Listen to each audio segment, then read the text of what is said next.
Happy morning to all. Welcome to Lata ZAZ online classes. We are going to start our next lesson, electric current part 1. So పిల్లలు, మనము విద్యుత్ ప్రవాహము అనే పాఠంలో మొదటి భాగం ఈరోజు చెప్పుకోబోతున్నాం. మరి ముందుగా మనము అసలు విద్యుత్ ప్రవాహం అంటే ఏమిటి అనేది చెప్పుకుందాం. సో దీనికి ముందుగా మనము ఒక యాక్టివిటీ అంటే ఒక కృత్యాన్ని చేయాలి. ఏమిటి అంటే, మనము 8వ తరగతిలో తెలుసుకున్నాము, ఏదైతే ఆవేశాల చలనం ఉందో దానివల్ల మెరుపులు అనేవి ఏర్పడతాయని చెప్పుకున్నాం. అంటే ఆవేశాల చలనాన్ని తెలియజేయడానికి మెరుపులు అనేవి ఒక మంచి ఉదాహరణ. మరి ఈ ఆవేశాల చలనం వల్ల విద్యుత్ ప్రవాహం అనేది ఎప్పుడు ఏర్పడుతుందా లేకపోతే ఎప్పుడు ఏర్పడదు అనేది మనం ఇప్పుడు తెలుసుకోబోతున్నాం.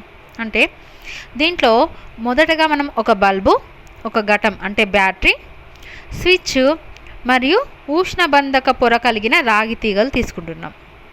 అంటే రాగి తీగల పైన మనకి ఒక పొర ఉంటుంది కదా, ఆ పొర ఉన్న రాగి తీగలు మనం తీసుకోవాలి.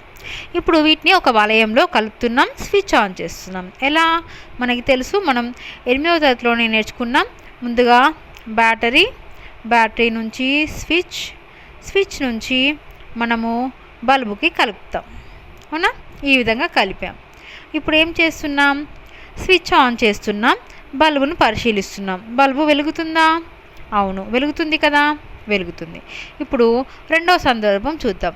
ఇప్పుడు ఈ వలయం నుండి ఈ బ్యాటరీని మనం తీసివేసి మిగతా పరికరాలన్నీ అలాగే ఉంచాం. అంటే బ్యాటరీని మాత్రమే తీసేసి మిగతా పరికరాలన్నీ కలిపాం.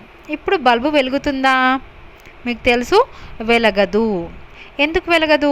ఎందుకంటే ఇక్కడ విద్యుత్ని ఇచ్చే బ్యాటరీ అనేది లేదు కాబట్టి అని మీరు చెప్తారు. అవునా? మరి ఇప్పుడు మూడో సందర్భంలో మనం ఏం చేద్దామంటే, చూడండి,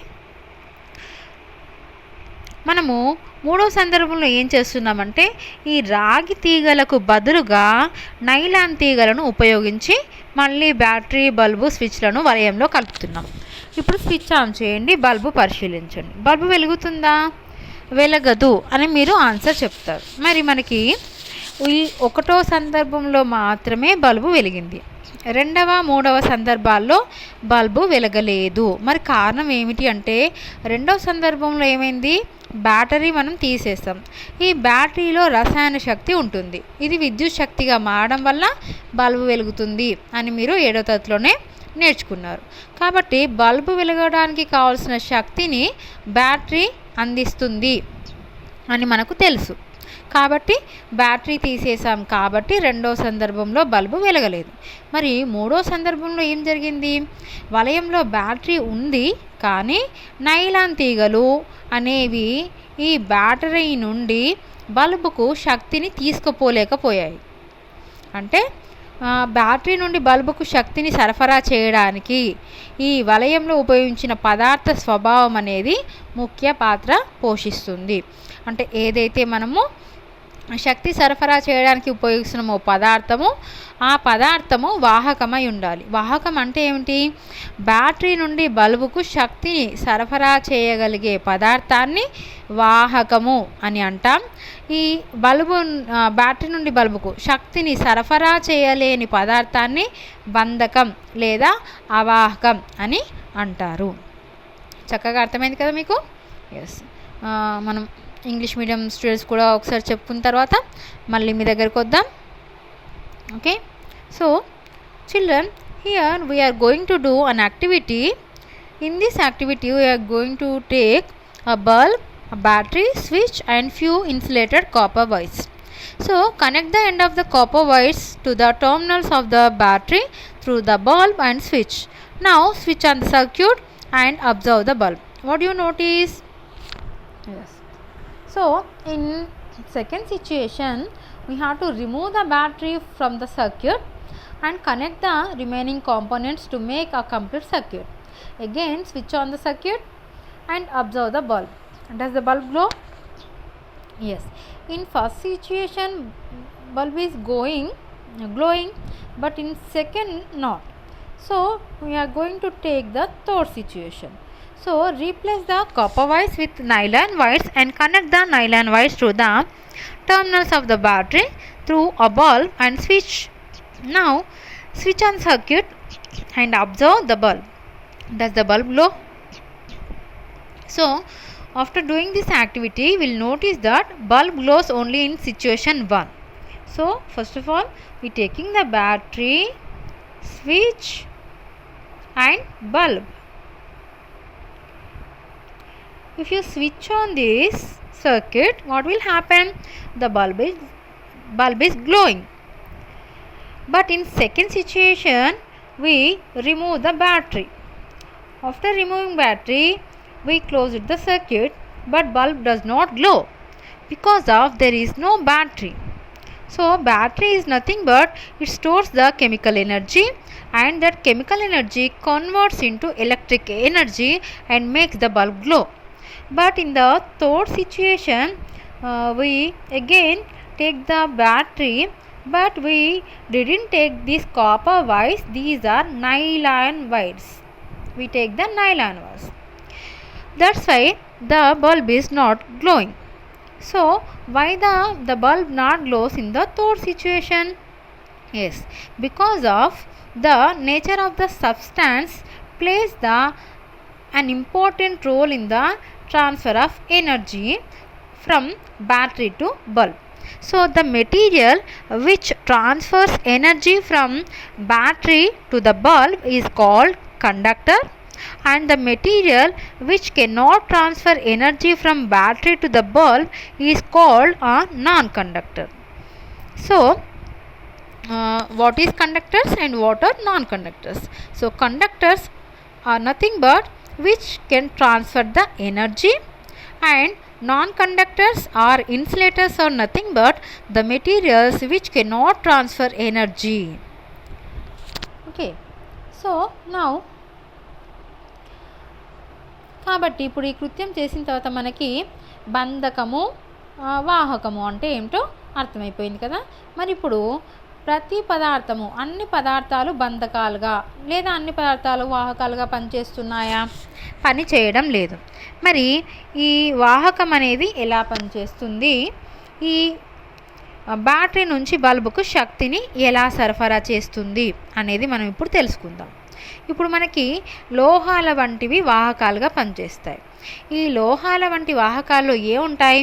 అధిక సంఖ్యలో స్వేచ్ఛా ఎలక్ట్రాన్లు, ధనాత్మక అయాన్లు నిర్దిష్ట స్థానాల్లో ఉంటాయని మనకి 19వ శతాబ్దానికి చెందిన శాస్త్రవేత్తలైన డ్రూడ్ మరియు లోరెంజో ప్రతిపాదించారు. ఈ స్వేచ్ఛా ఎలక్ట్రాన్లు ఎలా ప్రవర్తిస్తాయంటే, మనం వాహకాన్ని ఒక తెరిచిన వలయం, ఒక ఓపెన్ సర్క్యూట్గా భావిస్తే ఈ పటంలో చూపినట్టు చూడండి, మనకిక్కడ ఎలక్ట్రాన్లు కదులుతూ ఉన్నాయి. ఈ విధమైన చలనం ఎలా ఉంది? ఎలా అంటే ఎలక్ట్రాన్లు స్వేచ్ఛగా ఏ దిశలో కదులుతాయో నిర్ణయించలేని విధంగా చలిస్తున్నాయి. అంటే ఇది ఏ వైపుకు వెళ్తుంది అని మనం చెప్పలేము. ఇటువంటి చలనాన్ని క్రమరహిత చలనము అంటాం. మరి ఇప్పుడు మనం ఒక వాహనం తీసుకున్నాం, దీనిలో ఒక మధ్యఛేదాన్ని మనం ఊహించాం, అంటే ఒక పార్ట్ తీసుకున్నాం.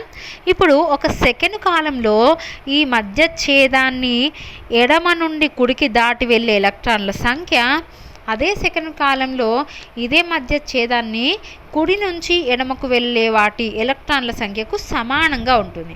అంటే ఇక్కడ కొన్ని ఎలక్ట్రాన్లు ఇటువైపు కదులుతున్నాయి, ఇంకా కొన్ని ఎలక్ట్రాన్లు దీనికి వ్యతిరేక దిశలో కదులుతున్నాయి. అయితే ఎన్ని ఎలక్ట్రాన్లు అయితే ఈ ఎడమ నుండి కుడికి కదులుతున్నాయో అన్ని ఎలక్ట్రాన్లు ఎడమ నుండి కుడికి కూడా కదులుతున్నాయి. అంటే వీటి సంఖ్య సమానంగా ఉంది. అందుకే ఏదైతే తెరిచి ఉన్న వలయం ఉందో, అంటే మనం స్విచ్ ఆన్ చేయలేదు, అప్పుడు దాన్ని మనం తెరిచి ఉన్న వలయం అంటాం కదా. ఈ తెరిచి ఉన్న వలయం ఉందో ఆ వాహకంలో ఆ మధ్యఛేదం నుంచి కదిలే ఆవేశం అనేది శూన్యంగా ఉంది. మరి మనము వాహకం రెండు చివరలను ఇప్పుడు బ్యాటరీకి కలిపాం.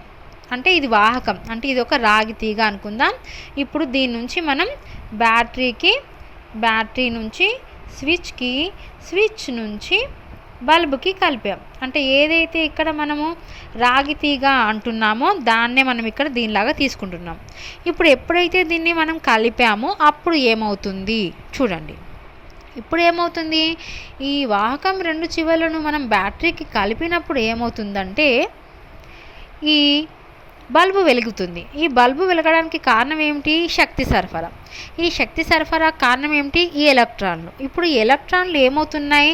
ఇవి ఒక క్రమ పద్ధతిలో చలిస్తున్నాయి.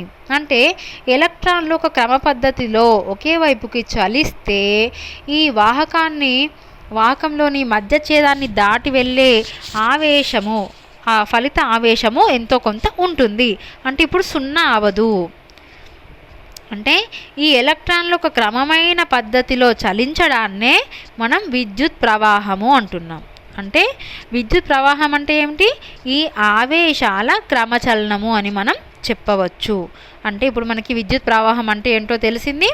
కాబట్టి మనము ఇక్కడ 1 సెకండ్ కాలం అనేది ఒక నిర్దిష్ట సమయం తీసుకున్నట్టయితే 1 సెకండ్ కాలంలో వాహకంలోని ఏదైనా మధ్య ఛేదాన్ని దాటి వెళ్ళే ఆవేశ పరిమాణాన్ని మనం విద్యుత్ ప్రవాహం అంటున్నాం. విద్యుత్ ప్రవాహం అంటే ఏమిటి? 1 సెకండ్ కాలంలో వాహకంలోని ఏదేని మధ్య ఛేదాన్ని దాటి వెళ్ళే ఆవేశ పరిమాణాన్ని విద్యుత్ ప్రవాహము అని అంటారు.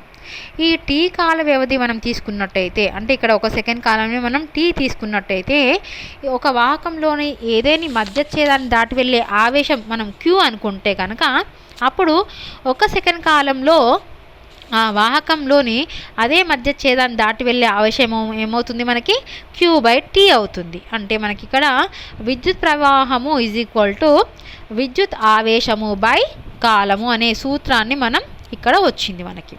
అంటే మనం విద్యుత్ ప్రవాహాన్ని Iతో సూచిస్తాం, విద్యుత్ ఆవేశాన్ని Qతో, కాలాన్ని Tతో సూచిస్తున్నాం. కాబట్టి మనకి ఇక్కడ ఫార్ములా వచ్చింది I = Q/T.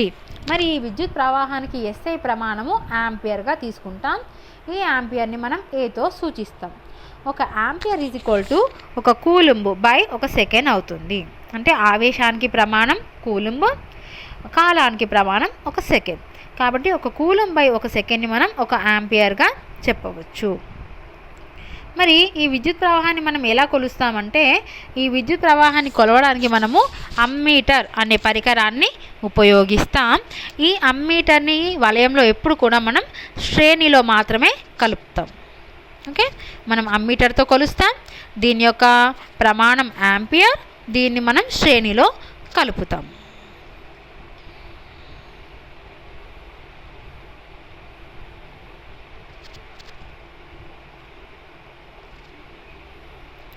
So children, we discussed that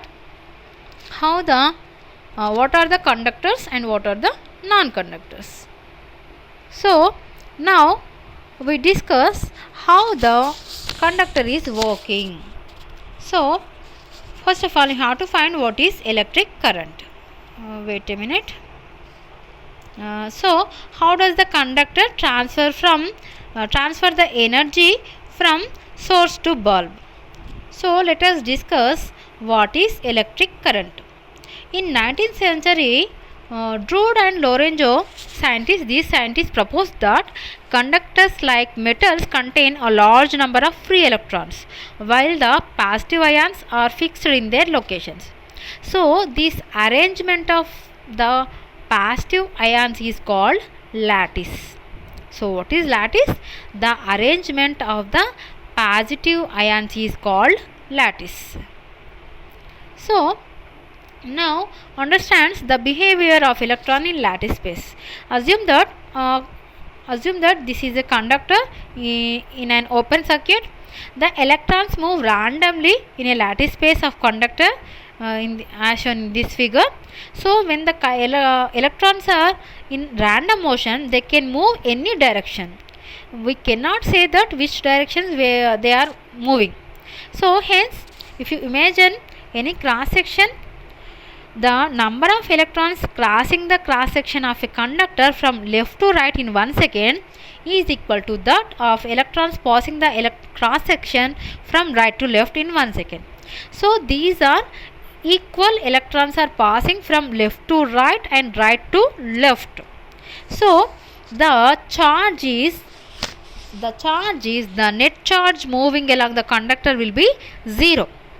So when conductor is in open circuit, so what happens if to the motion of electrons when the ends of conductor connect to the battery? If we switch on the battery, what will happen? we discuss what will happen. Yes. So when we connected the conductors, the ends of conductor connected to the battery through a bulb, what will happen? The bulb glows because the energy transfer takes place from the battery to the bulb. So the electrons are responsible for this transfer of energy. If the electrons are responsible for the transfer of energy from battery to the bulb, they must have in ordered motion. So when the electrons are in a ordered motion, so they are moving only in one direction. So this is called ordered motion. So now they will be get a net charge crossing through any cross section of the conductor. So this ordered motion of electrons is called electric current. So what is electric current? Electric current is nothing but the ordered motion of electrons. So in this ordered motion of electrons, we can say that the electric current is nothing but the ordered motion of charges. So electric current defined as the amount of charge crossing any cross section of the conductor in 1 second. So let Q be the charge crossing through any cross section of the conductor in a time interval t.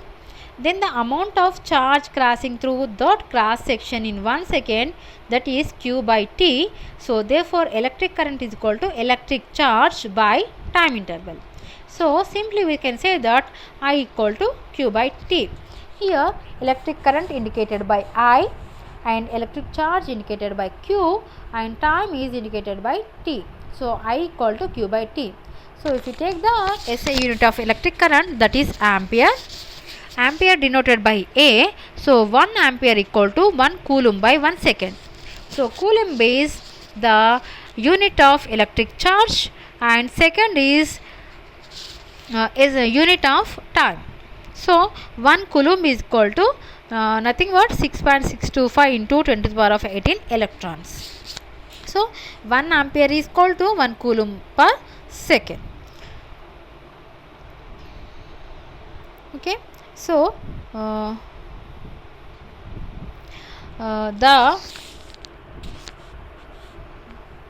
this 1 ampere is the unit of electric current, and use the ammeter to calculate the current.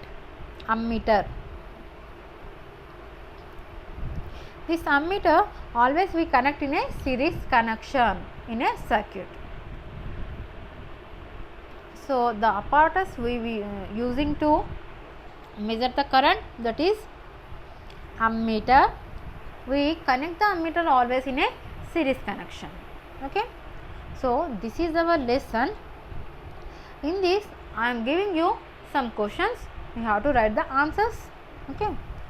పిల్లలు ఇప్పుడు మనం ఒకటో భాగం చెప్పుకున్నాం. ఇప్పుడు దీంట్లో మీకు కొన్ని నేను క్వశ్చన్స్ ఇవ్వబోతున్నాను.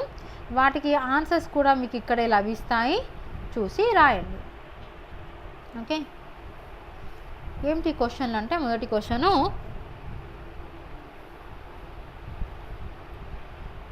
మొదటి ప్రశ్న, వాహకం అంటే ఏమిటి?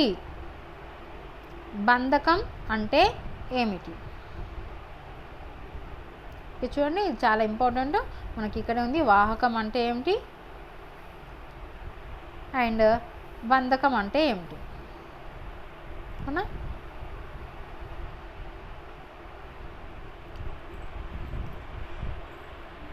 ఇవి మీరు రాసి ఉంచుకోండి, మీకు పరీక్షలలో చాలా ఉపయోగపడతాయి.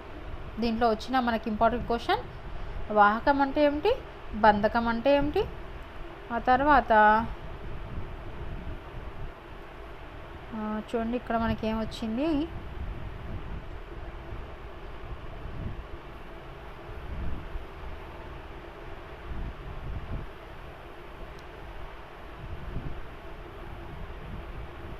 ఓకే. దీంట్లో మనకి ఇంకేం రాలేదు. నెక్స్ట్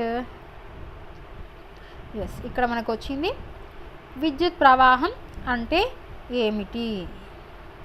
చూడండి, విద్యుత్ ప్రవాహం అంటే మనము, ఇది విద్యుత్ ప్రవాహము, లేదు మనం ఈ ఆన్సర్ కూడా రాయొచ్చు. మరి విద్యుత్ ప్రవాహానికి సూత్రం ఏమిటి? సూత్రం మనకి ఇక్కడ వచ్చింది, ఇది మన సూత్రం Q/T. అండ్ విద్యుత్ ప్రవాహానికి ప్రమాణం ఏమిటి? యాంపియర్, ఏతో సూచిస్తాం. అండ్ ఒక యాంపియర్ ఈజ్ ఈక్వల్ టు ఎంత మనకి, మనం ఈ ఆన్సర్ రాస్తాం. ఒక ampere equal to 1 coulomb per second. So ఇది. అండ్ విద్యుత్ ప్రవాహాన్ని మనం దేంతో కొలుస్తాం? అమ్మీటర్తో కొలుస్తాం. అమ్మీటర్ని ఎలా కలుపుతాం? శ్రేణిలో కలుపుతాం. ఓకే, ఇవి దీంట్లో వచ్చే multiple choices questions, short answers నేను చెప్పాను. ఇంగ్లీష్ మీడియం మీకు కూడా ఒకసారి చెప్తాను, చూడండి. So first one, that is conductors. So which is transferring the energy, those are called conductors. And non-conductors, or we can call insulators also. Non-conductors are insulators. Okay, so these are important short answer questions. First, what is conductor and what is non-conductor, or what are insulators? Okay, next question.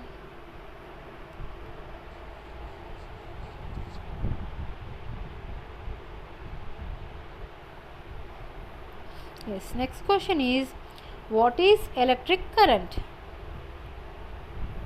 So what is electric current? So this is electric current, or we can write this also. Next, formula of electric current. So this is the formula of electric current. And next, SI unit of electric current. Ampere is the unit of electric current. And what is 1 ampere? 1 ampere equal to 1 coulomb per 1 second. And what instrument you use it to measure the current? Answer is ammeter. And how we connect the ammeter? In series. Okay, so these are important short answers questions. And we do an activity to know about conductors and non-conductors, so that is also important. మనం దీంట్లో ఒక కృత్యాన్ని చేసాం, వాహకాలు బంధకాలు అని నిర్ణయించడానికి. ఆ కృత్యం కూడా ఎలా చేయాలి, పరికరాలు ఏమిటి అనేది గుర్తుపెట్టుకోండి. ఓకే, మీరు ఈ విధంగా ప్రతి భాగానికి ఇంపార్టెంట్ క్వశ్చన్స్ అన్నీ రాసి పెట్టుకుంటే మీకు ఎగ్జామ్లో చాలా ఈజీ అవుతుంది. రైట్, ఇక మనం నెక్స్ట్ పార్ట్లో కలుద్దాం. ఛానల్ని తప్పకుండా సబ్స్క్రైబ్ చేయండి. అండ్ 10th క్లాస్ చదివే మీ ఫ్రెండ్స్ అందరికీ షేర్ చేయండి.